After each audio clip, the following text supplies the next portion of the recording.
Top quality और consistent performance के लिए सिर्फ सिल्वर पंप नाम याद रखना। સમાચાર અમદાવાદમાંથી કે જ્યાં એટીએમ મશીન તોડી ચોરીનો પ્રયાસ કરનારો ઝડપાઈ ગયો।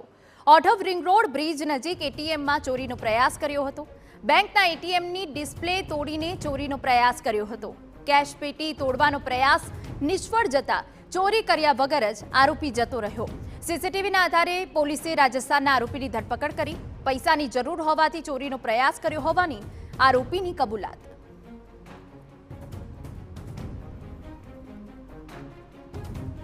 तो सीसीटीवीના આધારે રાજસ્થાનના આરોપીની પોલીસે ધરપકડ કરી હોવાની વિગતો છે। આજે આરોપી હતો એ મૂળ રાજસ્થાનનો વતની હતો। પૈસાની જરૂર હોવાથી ચોરીનો પ્રયાસ કર્યો હોવાનો ખુલાસો થયો છે। એટીએમ મશીન તોડીને ચોરીનો પ્રયાસ કરાયો।